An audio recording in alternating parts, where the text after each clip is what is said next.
ताजा ताजा आयल तूर के हाथे अंगूर न लगी अंगूर के लार बेकार टप के तोहार देखो तारा तो कहा घूर घूर के पानी चश्मा लगोले। अच्छा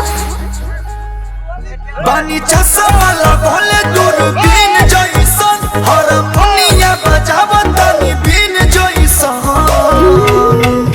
हाके नाच रे पतर की नागिन जइसन तया के नाच रे पतर की नागिन जइसन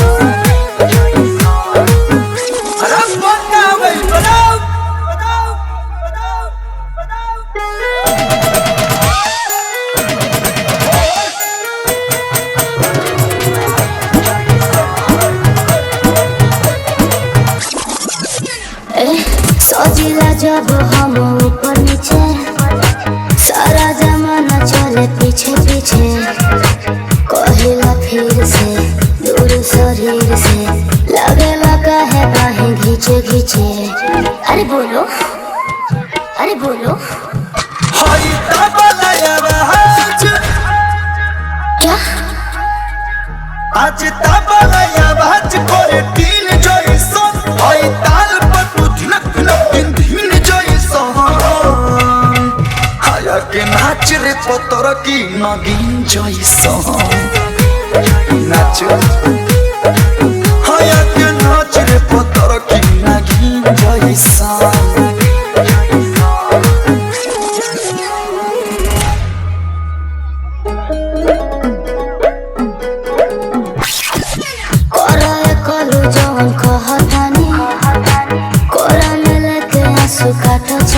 आजा तू खोल के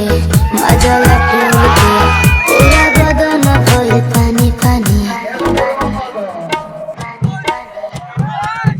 तनी डूब के निकला ओहो हो तनी डूब के निकला डॉल्फिन जइसन थोड़ा ओठ के स्वाद नमकीन जइसन हाया के नाच रे पतर की नगिन जइसन हाया के नाच रे पतर की नगिन जइसन।